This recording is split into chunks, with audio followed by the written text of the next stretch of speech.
Hello my dear students, welcome to the my channel physics unfiltered.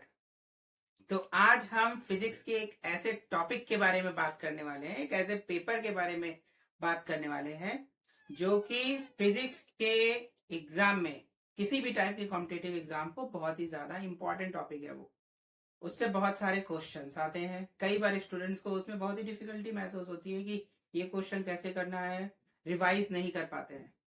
तो बहुत basic से start करने वाले हैं आज हम इस टॉपिक को, जिसका नाम है quantum mechanics. Quantum mechanics, actually quantum mechanics है क्या? सबसे पहले तो दिमाग में ये आता है कि क्वांटम मैकेनिक्स क्या है। दूसरा चीज ये दिमाग में आता है कि मैकेनिक्स, न्यूटोनियन मैकेनिक्स हमने पढ़ी है, क्लासिकल मैकेनिक्स पढ़ी है, तो इसकी जरूरत क्यों पड़ गई? What is the reason, what is the importance? चलो मान लिया कि कुछ जरूरत पड़ गई, दैट इज फाइन। तो ओरिजिन का क्या सीन है, कि ओरिजिन कब होती है इसकी? तो ये कुछ सवाल हैं, ये कुछ क्वेश्चंस हैं जो हमारे माइंड में आते हैं, टॉपिक को देखने के बाद ही आ जाते हैं। तो हम बारी बारी से इस टॉपिक के बारे में थोड़ा सा डिस्कस करेंगे, देन स्लोली हम मूव करेंगे मेन टॉपिक पर। ठीक है, तो पहले स्टार्ट करते हैं quantum mechanics. Actually quantum mechanics है क्या, फर्स्ट क्वेश्चन पे आते हैं। तो इनफैक्ट क्वांटम मैकेनिक्स, ये क्वांटम पे हम बात करेंगे। क्वांटम जो वर्ड है वो बना है क्वांटा से। ठीक है, क्वांटा से बना है ये वर्ड, जहां पे क्वांटा का मतलब होता है एनर्जी। ठीक है, और लाइट अगर आपने पढ़ी है, ऑप्टिक्स पढ़ी है, तो क्वांटा डिफाइन करता है फोटोन को। एक क्वांटा मतलब एक फोटोन, एक फोटोन की एनर्जी। ठीक है, तो क्वांटा का मतलब क्या हमने समझा कि एनर्जी है। तो व्हाट इज क्वांटम? क्वांटम का मतलब हो गया ग्रुप ऑफ क्वांटा, यानी ग्रुप ऑफ एनर्जीज। ठीक है, तो मैकेनिक्स की वो ब्रांच जिसमें हम ग्रुप ऑफ एनर्जीज की बात करते हैं, एनर्जी को कैलकुलेट करते हैं, उसको हम क्वांटम मैकेनिक्स बोलते हैं। क्लियर? आई होप ये क्लियर होगा। नाउ अब आते हैं कि इसका इंपॉर्टेंस क्या है, इसकी जरूरत क्यों पड़ गई। तो स्टार्ट से चलते हैं हम, बहुत पुराने से फिर न्यू में आते हैं। ठीक है, स्टार्ट से चलते हैं। इनिशियल में हम जाते हैं 1600 1700 17th सेंचुरी या 1700 में जाते हैं। उस समय एक साइंटिस्ट थे जिन्होंने एक एक्सपेरिमेंट किया। लाइट को किसी मेटल सरफेस पे उन्होंने स्ट्राइक की, लाइट इंसिडेंट कराया, देन उन्होंने फाइंड आउट किया कि कुछ हमें वोल्टेज मिल रहा है, करंट मिल रहा है। पा तो गए बट एक्सप्लेनेशन नहीं दे पाए, एक्सप्लेन नहीं कर पाए। ठीक है, फिर ये तो बात हो गई 17th सेंचुरी की। उसके बाद 19th सेंचुरी में हम आते हैं, सीधा 200 साल बाद, कि उस समय ऐसा सीन था कि कॉम्पटन, कॉम्पटन साइंटिस्ट थे, उन्होंने एक इफेक्ट दिया था जिसका नाम था कॉम्पटन इफेक्ट। वो कॉम्पटन इफेक्ट के इन्वेंटर। ठीक है, तो कॉम्पटन इफेक्ट में ये था कि जब भी आपने वेवलेंथ दी, डेल्टा लैम्डा का टर्म मिलता है, दैट मीन्स कि लैम्डा में चेंजेस मिलते हैं, चेंज इन लैम्डा मिलता है, जो कि स्कैटरिंग एंगल पर डिपेंड करता है। अब ये चीज उन्होंने दे तो दी, एक्सपेरिमेंटली आ गया, बट उसको प्रूफ नहीं कर पाए कि ये ऐसा हो क्यों रहा है। प्रूफ इन द सेंस कि एक्सप्लेन नहीं कर पाए, एक्सप्लेनेशन क्या है उसकी, कारण क्या है। तो वो एक चीज हो गई। ठीक है, थर्ड में आते हैं ब्लैक बॉडी रेडिएशन पे, जो कि बहुत ही वेल नोन कॉन्सेप्ट है ब्लैक बॉडी रेडिएशन का। उसे भी एक्सप्लेनेशन नहीं मिल पाए। क्यों नहीं मिल पाए, उसका कारण है क्योंकि एक्सप्लेनेशन के लिए स्टार्टिंग में हमारे पास सिर्फ एक ही कॉन्सेप्ट था, जिसे हम क्लासिकल मैकेनिक्स के नाम से जानते हैं। क्लासिकल मैकेनिक्स जो कि मैक्रोस्कोपिक बॉडी के लिए यूज किया जाता है। ठीक है, मैक्रोस्कोपिक का मतलब क्या हुआ कि कोई भी हैवी बॉडी जिसको हम नेकेड आई से देख सकते हैं, फॉर एग्जांपल ये मार्कर है, या ये डस्टर है, एनीथिंग, ये सब माइक्रोस्कोपिक बॉडीज में आते हैं जिन्हें हम नेकेड आई से डायरेक्टली देख सकते हैं, इसकी पोजीशन डिफाइन कर सकते हैं एंड सो ऑन। ठीक है, बट जब हम एटॉमिक लेवल में जाते हैं, मॉलिक्यूलर लेवल में जाते हैं, तो हम नेकेड आई से उन्हें नहीं देख सकते। द रीजन, उनका डायमेंशन बहुत ही कम होता है, वो 10⁻⁻⁶ मीटर से भी कम होते हैं डायमेंशन में। दैट मीन्स कि वो 10⁻⁹ यानी नैनोमीटर में हो सकते हैं, या एंगस्ट्रॉम में हो सकते हैं, क्योंकि अगर एक एटम की बात की जाए तो उसका डायमेंशन एंगस्ट्रॉम में होता है। ठीक है, बिकॉज न्यूक्लियस का जो डायमेंशन होता है 10⁻⁻15 फर्मी में होता है। तो उसके आधार पर जब आप जाएंगे तो बोहर रेडियस कितना होता है, 0.53 एंगस्ट्रॉम। तो उसी के आधार पे ऑर्बिट जैसे बढ़ेगा साइज बढ़ेगी, बट एंगस्ट्रॉम से ज्यादा नहीं होता। तो किसी एक एंगस्ट्रॉम को भी हम नेकेड आई से नहीं देख सकते, राइट। तो जब नेकेड आई से नहीं देख सकते हैं तो हम क्लासिकल मैकेनिक्स उसके ऊपर कैसे इम्प्लाई करेंगे to explain the phenomena.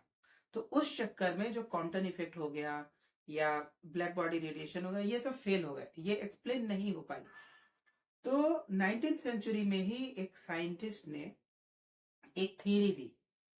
Theory क्या थी, उन्होंने कुछ थ्योरीज में, इनफैक्ट उस थ्योरी को ही क्वांटम थ्योरी बोला जाता है या क्वांटम मैकेनिक्स बोलते हैं। फिजिक्स में इसे क्वांटम फिजिक्स बोल देते हैं, और केमिस्ट्री के स्टूडेंट्स हो गए या केमिस्ट्री ओरिएंटेड पब्लिक हो गई तो उसे क्वांटम केमिस्ट्री के नाम से जानती है। तो साइंटिस्ट ने थ्योरी दी, थ्योरी में कुछ उन्होंने अलग अलग पॉइंट्स डिफाइन किए, इसी के आधार पर क्वांटम मैकेनिक्स बना है। और इन्हीं थ्योरीज को यूज करके ये क्वांटम इफेक्ट एक्सप्लेन की गई, वेल एक्सप्लेन हुआ। इसके बाद ब्लैक बॉडी रेडिएशन को एक्सप्लेन किया गया प्रॉपर वे में। एंड एक साइंटिस्ट थे, आपको पता होगा, बहुत ही वेल नोन पर्सनालिटी है, दैट इज अल्बर्ट आइंस्टीन। तो आपको पता होगा अल्बर्ट आइंस्टीन को नोबेल प्राइज क्यों मिला, राइट जी। अल्बर्ट आइंस्टीन को नोबेल प्राइज मिला था फोटो इलेक्ट्रिक इफेक्ट के लिए। बट बहुत कम लोग जानते हैं कि अल्बर्ट आइंस्टीन को फोटो इलेक्ट्रिक इफेक्ट एक्सप्लेन करने के लिए मिला था। उन्होंने ये एक्सपेरिमेंट परफॉर्म नहीं किया था। तो परफॉर्म किसने किया था? परफॉर्म किया था हर्ट्ज ने, जो अभी सबसे पहले मैंने बताया कि 17th सेंचुरी में, 1700 में जो एक्सपेरिमेंट किया गया, फॉर लाइट को मेटल सरफेस पे डाला, फिर उसके बाद वोल्टेज मिल गई, करंट मिल गया। तो इसी फिनोमेना को तो हम फोटो इलेक्ट्रिक इफेक्ट बोलते हैं, और इसी फिनोमेना को अल्बर्ट आइंस्टीन ने इस क्वांटम थ्योरी से एक्सप्लेन किया। एंड जब ये एक्सप्लेन किया गया तब उसके बाद उन्हें नोबेल प्राइज दिया गया। ठीक है, तो क्वांटम थ्योरी किसी भी एटॉमिक लेवल के फिनोमेना को एक्सप्लेन करने के लिए बनी हुई एक थ्योरी है। तो ये तो हो गया ओरिजिन एंड इंपॉर्टेंस। आप कोई भी एटॉमिक लेवल या मॉलिक्यूलर लेवल में अगर कोई एक्सपेरिमेंट करते हो, या कोई भी केमिस्ट्री में टाइट्रेशन करते हो, एनर्जी टाइट्रेशन आप कर, इंडिकेटर होता है एंड कलर अचानक से चेंज होता है, कलर क्यों चेंज होता है, उसका एक्सप्लेनेशन भी क्वांटम मैकेनिक्स से देते हैं, जिसे केमिस्ट्री में क्वांटम केमिस्ट्री बोलते हैं। ठीक है, अब ये तो बात हो गई कि क्वांटम मैकेनिक्स है क्या, क्वांटम मैकेनिक्स का इंपॉर्टेंस क्या है, ठीक है, क्वांटम मैकेनिक्स की जरूरत क्यों पड़ गई, एंड उसका ओरिजिन कैसे हुआ, ये हो गया। अब आते हैं इसकी थ्योरी पर कि एक्चुअल में क्वांटम मैकेनिक्स की थ्योरी है क्या। ठीक है, तो बेसिकली ये जो क्वांटम की थ्योरी है वो 6 अलग अलग पोस्टुलेट्स पे डिफाइन करती है, निर्भर करती है, डिपेंड करती है। तो आज इस लेक्चर का, इस वीडियो का यही टॉपिक है, that is postulates of quantum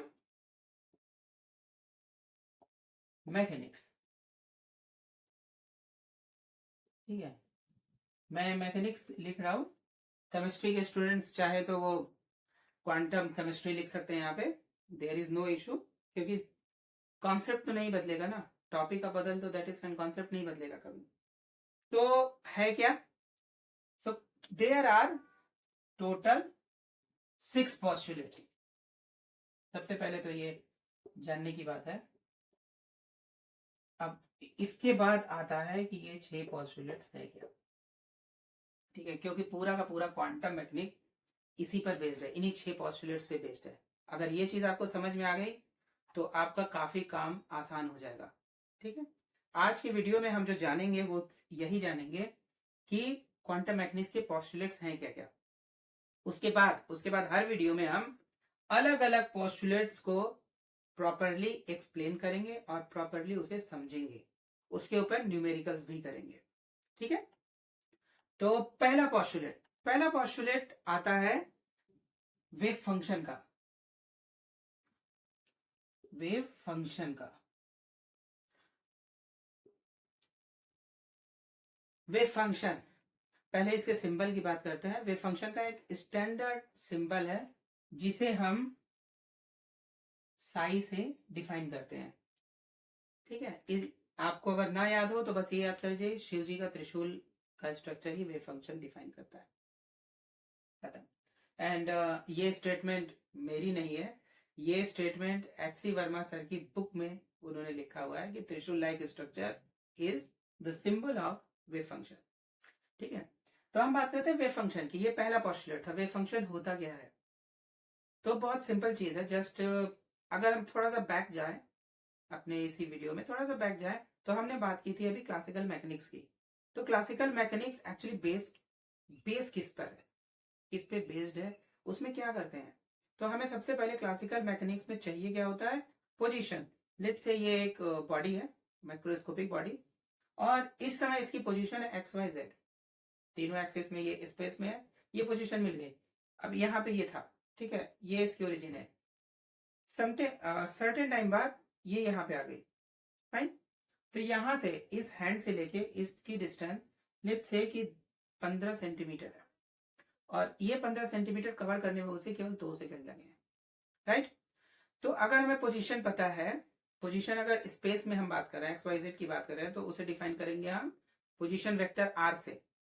otherwise, और इसकी मूवमेंट किस में है, एक्स डायरेक्शन में है, तो वो एक्स में। तो हम सिंपली अभी बात कर रहे हैं, आर को साइड करके हम वन डायमेंशन की बात करते हैं कि इसकी पोजीशन एक्स है और ये एक्स डायरेक्शन में ही मूव कर रहा है। 15 सेंटीमीटर ये मूव कर गया 2 सेकंड में। तो what will be the velocity, तो वेलोसिटी क्या हो जाएगा, 15 divided by 2 that is 7.5 centimetre पर सेकंड। तो यहाँ पे वेलोसिटी आ जाता है। वेलोसिटी कैसे आता है, जस्ट आपने पोजीशन को, इसकी पोजीशन को टाइम से डिवाइड कर दिया, या टाइम के रिस्पेक्ट में एक बार डिफरेंशिएट कर दिया। तो अगर हमें वेलोसिटी मिल जाती है, तो इस डस्टर के मास से हम इसकी वेलोसिटी को अगर मल्टीप्लाई कर दें, तो हमें क्या मिल जाएगा, momentum, right. m into V is momentum. Suppose हमने वेलोसिटी को एक बार और डिफरेंशिएट कर दिया टाइम के रिस्पेक्ट में, dv upon dt, dv upon dt क्या हो जाता है, एक्सेलरेशन। अगेन उस एक्सेलरेशन को हम मास से मल्टीप्लाई कर दें, तो m इंटू ए क्या बताता है, फोर्स। कितनी फोर्स से वो आगे गया वो भी हमें पता चल जाएगा। ठीक है, ये पता कैसे चल रहा है, ये पता चल रहा है कि अगर हमें इसकी पोजीशन पता है तो। ठीक है, तो पोजीशन अगर हमें पता है तो हम मोमेंटम निकाल सकते हैं, फोर्स निकाल सकते हैं। मोमेंटम निकल गया तो काइनेटिक एनर्जी निकल जाएगी, टोटल एनर्जी निकल जाएगी, अगर पोजीशन पता है। इनफैक्ट सभी चीज, सभी इंफॉर्मेशन इसके बारे में हमें मिल जाएगी, इस बॉडी के बारे में, अगर पोजीशन पता है। सिमिलर वे में अगर कोई एटॉमिक बॉडी है, या एटॉमिक लेवल की बॉडी है, मॉलिक्यूलर लेवल का कोई सिस्टम है, तो उसके लिए हमें क्या पता होना चाहिए, वेव फंक्शन। अगर वेव फंक्शन हमें पता है तो हम उस बॉडी की सारी प्रॉपर्टीज को डिफाइन कर सकते हैं, एक्सप्लेन कर सकते हैं, फाइंड आउट कर सकते हैं। प्रॉपर्टीज क्या, जैसे position, momentum, kinetic energy, potential energy, total energy and so on, सभी को पता कर सकते हैं। ठीक है, अब यहाँ पे एक टर्म, चल ये तो हो गया इसका इंपॉर्टेंस कि ये क्यों इंपॉर्टेंस है, क्यों इंपॉर्टेंट है। अब आता है वेव फंक्शन है क्या। तो वेव फंक्शन को समझने के लिए थोड़ा सा इसको ब्रेक करते हैं। ऐसा फंक्शन जो किसी वेव को डिफाइन करता है, that is wave function. But इसके साथ इसकी कुछ कंडीशंस हैं, इसमें कुछ कंडीशंस हैं, क्योंकि हर फंक्शन वेव फंक्शन नहीं होता। तो कुछ कंडीशंस है, उन कंडीशंस को हम अगले लेक्चर में प्रॉपर वे में समझेंगे और उस पर न्यूमेरिकल्स भी करेंगे, सो दैट ये अच्छी तरीके से आपको समझ में आ जाए। ठीक है, अभी सिर्फ आपको इतना बताता हूं। Wave function, wave function size से डिफाइन किया जाता है, साइज से इंडिकेट किया जाता है, और ये इनफैक्ट दो टाइप से हो सकता है कि इसकी पोजीशन यहीं पे पड़ी हो, टाइम कितना भी चेंज हो जाए यहीं पे है, दैट मीन वो पोजीशन टाइम पे डिपेंड ही नहीं कर रहा। सिमिलर वे में वेव फंक्शन हो सकता है टाइम पे डिपेंड करे, हो सकता है टाइम पे डिपेंड ना करे। That means there are two types of wave function. एक होता है जिसे हम डिफाइन करते हैं टाइम इंडिपेंडेंट, और एक को डिफाइन करते हैं हम टाइम डिपेंडेंट। ठीक है, आर हमने इसलिए लिखा है क्योंकि हम मान रहे हैं 3 डायमेंशनल की बात कर रहे हैं हम यहाँ पे। 1 डायमेंशन में जाएंगे तो एक्स वाई जेड कुछ भी लिख देंगे, दैट इज फाइन। ठीक है, हाँ, यहाँ पे वेक्टर हम हटा देते हैं। द रीजन इज कि it is better to go with, क्योंकि वेव फंक्शन वेक्टर क्वांटिटी नहीं होती है। ठीक है, कॉम्प्लेक्स क्वांटिटी होती है, वेक्टर क्वांटिटी नहीं होती। तो ये चीज हो गई। तो ये हो गया वेव फंक्शन। अब वेव फंक्शन अगर पता है तो हमें जैसे पोजीशन पता है तो हम और सारी प्रॉपर्टीज डिफाइन कर सकते हैं, ठीक है। सिमिलर वे में वेव फंक्शन पता है तो और प्रॉपर्टीज डिफाइन कर सकते हैं। तो उनको बोलते क्या है? उनको बोलते हैं हम ऑपरेटर। ऑपरेटर क्या होता है? क्लासिकल मैकेनिक में कोई भी फिजिकल क्वांटिटी है, चाहे मोमेंटम हो, चाहे पोजीशन हो, एनर्जी हो या कुछ भी हो, उसके रेस्पेक्ट में उसके करस्पॉन्डिंग क्वांटम मैकेनिक्स में एक ऑपरेटर एग्जिस्ट करता है, ठीक है। लाइक पोजीशन के लिए पोजीशन ऑपरेटर, मोमेंटम के लिए मोमेंटम ऑपरेटर, काइनेटिक एनर्जी के लिए काइनेटिक एनर्जी ऑपरेटर, और हैमिल्टोनियन के लिए हैमिल्टोनियन ऑपरेटर, टोटल एनर्जी के लिए हैमिल्टोनियन ऑपरेटर, इस तरीके से डिफाइन करता है, ठीक है। तो ऑपरेटर है क्या? ऑपरेटर इनफैक्ट एक मैथमेटिकल टूल है जो कि वेव फंक्शन पे ऑपरेट करता है, ठीक है। इस तरीके से जैसे हम बात करें अगर मैथमेटिकल टर्म्स की, प्लस माइनस मल्टीप्लीकेशन डिवाइड, तो दीज आर दी ऑपरेशंस, ठीक है। तो ऑपरेटर क्या होगा? किसी वेव फंक्शन पे कोई क्वांटिटी, फिजिकल क्वांटिटी ऑपरेशन कर रही है तो उस फिजिकल क्वांटिटी को हम ऑपरेटर बोलते हैं, ऑपरेटर बोलते हैं, ठीक है। अब ये तो हो गया ऑपरेटर, डन। अब इसके बाद पॉसिबल होता है कि जब भी कोई किसी क्वांटिटी पे अगर ऑपरेट कर रहा है तो हो सकता है उसकी वैल्यू चेंज हो जाए, ये पॉसिबल है। ये भी हो सकता है कि उसकी वैल्यू चेंज ना हो, दोनों कंडीशंस हैं यहाँ। तो हम मान लेते हैं कि यहाँ पे वेव फंक्शन, सपोज करते हैं कि वेव फंक्शन में कोई चेंजेस नहीं हुई, उसके करस्पॉन्डिंग कोई एक वैल्यू मिलेगी। ऑब्वियस सी बात है, कुछ ना कुछ एक वैल्यू मिलेगा। अगर हम यहाँ पे ए नहीं लिखते हैं तो भी यहाँ पे क्या वैल्यू है? 1, राइट। तो लेट्स से ए है, मान लेते हैं कि ए है यहाँ पे। तो ये हमारा, अभी हम थर्ड पोस्टुलेट पे जा रहे हैं। आई होप यहाँ पे आपको ऑपरेटर समझ में आया होगा कि ऑपरेटर है क्या। ऑपरेटर मैथमेटिकल टूल है जो किसी वेव फंक्शन पे ऑपरेट करता है। वेव फंक्शन पे ऑपरेट करने के बाद वेव फंक्शन चेंज भी हो सकता है और नहीं भी हो सकता है, it depends upon the operator. Her classical mechanics के हर फिजिकल क्वांटिटी के लिए क्वांटम मैकेनिक्स में एक ऑपरेटर डिफाइंड है, बस इतना ही कॉन्सेप्ट है इसका। तो अगर ऑपरेटर किसी वेव फंक्शन पे ऑपरेट करता है और वेव फंक्शन में कोई चेंजेस नहीं होते हैं तो उसके करस्पॉन्डिंग जो वैल्यू मिलती है उसे हम ऑपरेटर की आइगन वैल्यू बोलते हैं।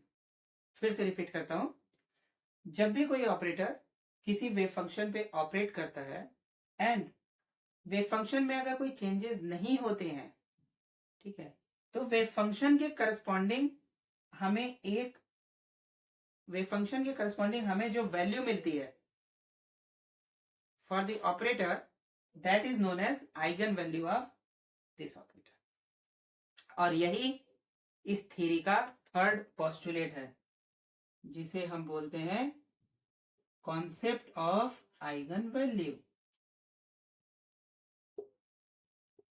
यानी ए को हम बोलेंगे eigen value of operator A, small A को बोलेंगे eigen value of operator A, ठीक है।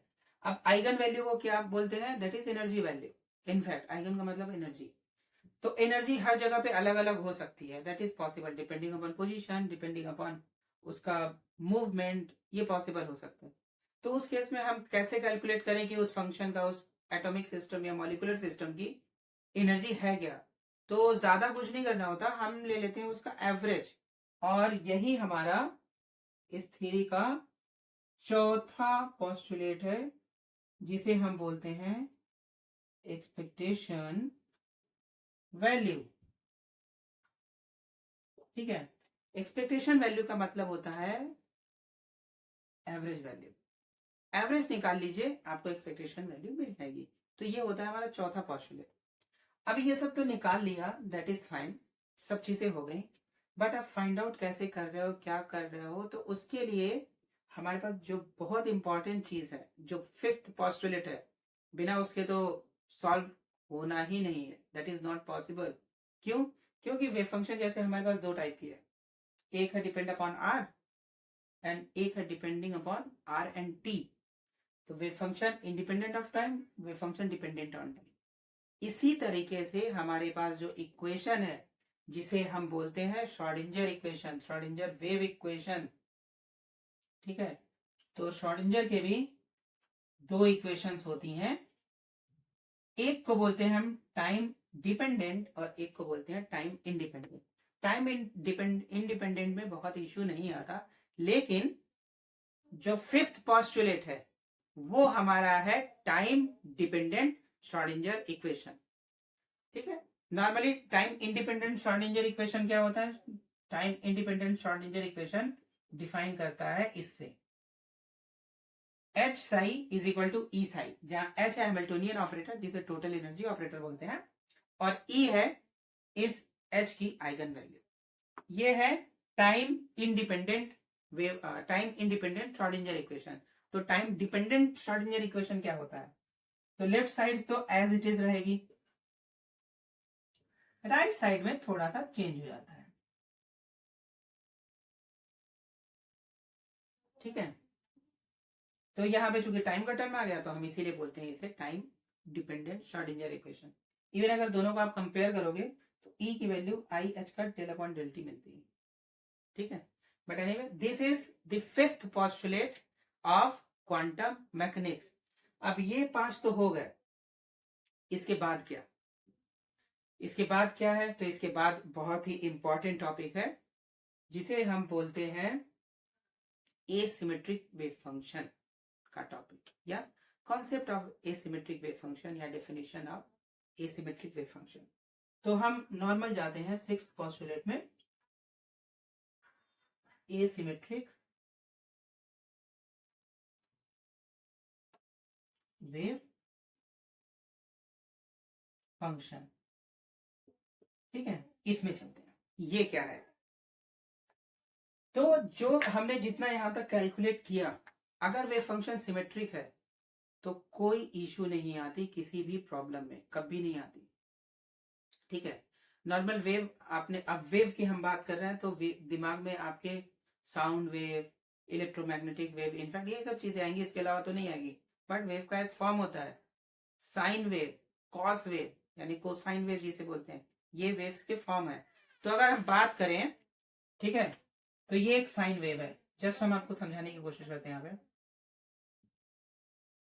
बस यहां तक चलते हैं, ठीक है। अगर हम इसकी बात करें तो ये पॉजिटिव वाई एक्सिस और नेगेटिव वाई एक्सिस में ऑलमोस्ट सिमिलर है, बहुत डिफरेंस नहीं है। तो इट लुक्स लाइक कि ये सिमेट्रिक वेव फंक्शन है। What about this?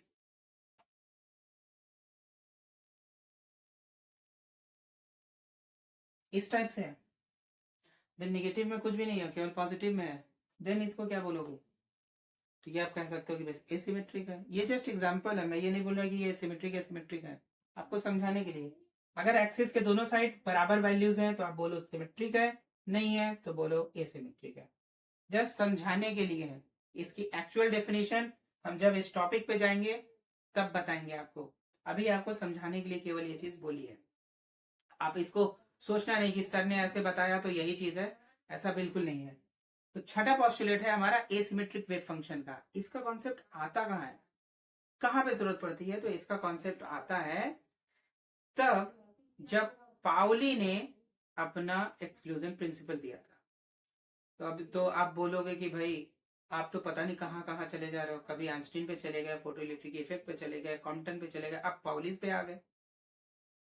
तो भाई पाउली एक्सक्लूजन प्रिंसिपल क्या बताता है? पाउली एक्सक्लूजन प्रिंसिपल बताता है कि कोई भी दो इलेक्ट्रॉन है अगर किसी सिस्टम में, एटॉमिक सिस्टम में या पूरे सिस्टम में कोई भी दो इलेक्ट्रॉन है तो उनके चारों क्वांटम नंबर सेम नहीं हो सकते, राइट, डिफरेंट ही होंगे। इलेक्ट्रॉन ए के लिए डिफरेंट जो होगा वही इलेक्ट्रॉन बी के लिए नहीं होगा। तो यहां से उन्होंने जो कॉन्सेप्ट दिया था वो दिया था स्पिन का, that is plus half minus half. तो ये जो दो टर्म्स आते हैं इनकी वजह से ये एसिमेट्रिक वेव फंक्शन का कॉन्सेप्ट आता है। तो जहां पे हम स्पिन का बात करेंगे, स्पिन की बात करेंगे, वहां पे हम एसिमेट्रिक वेव फंक्शन की बात करेंगे, ठीक है। अदरवाइज अगर स्पिन हम नहीं बात कर रहे हैं, बिल्कुल भी स्पिन का कॉन्सेप्ट नहीं ले रहे हैं, तो उस केस में हम ये 5 पॉस्टुलेट में चल के प्रॉब्लम को सॉल्व कर सकते हैं, छठा पॉस्टुलेट की जरूरत नहीं पड़ेगी, ठीक है। तो ये हमारे टोटल 6 पॉस्टुलेट थे। हम एक बार रिवाइज कर देते हैं सो दैट आपको समझ में आ जाए चीजें कि क्या क्या चीजें हैं।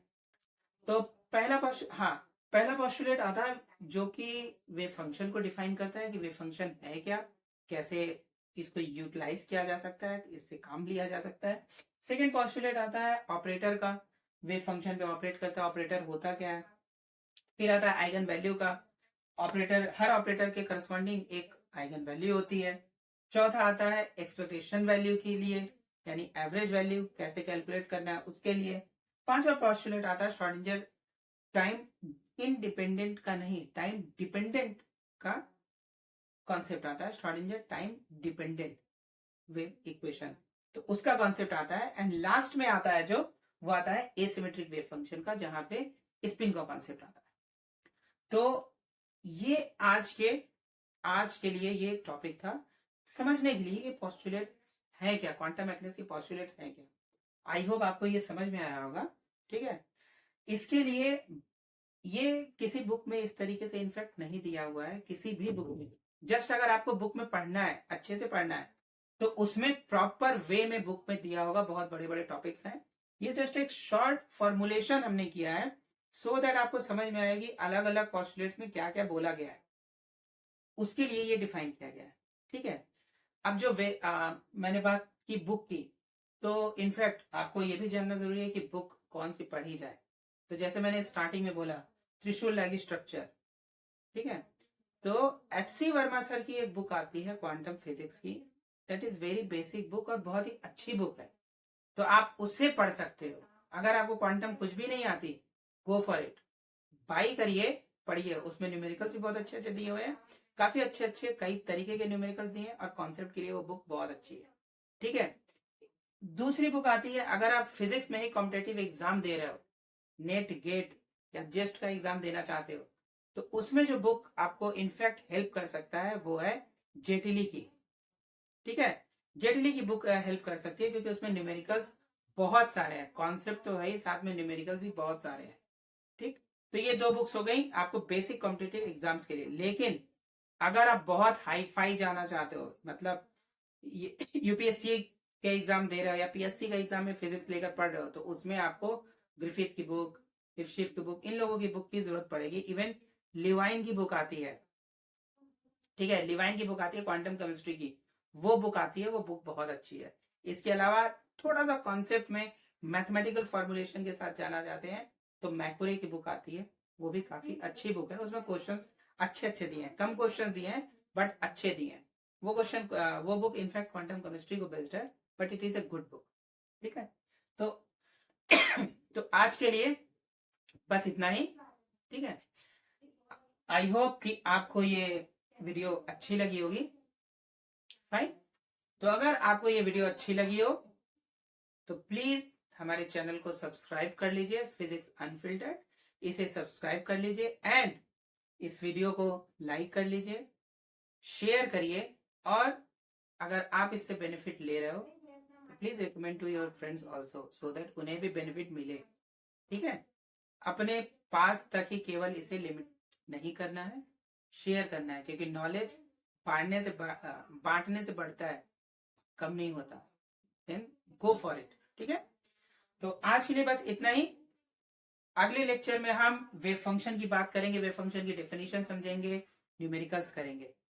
टिल देन आप अपना ख्याल रखिए, अच्छे से पढ़ाई करिए, और कोई भी अगर डाउट है तो कमेंट सेक्शन में आप कमेंट कर सकते हैं, ओके। अगेन प्लीज चैनल को सब्सक्राइब करिए, वीडियो को लाइक करिए एंड शेयर करिए। Thank you very much, thank you.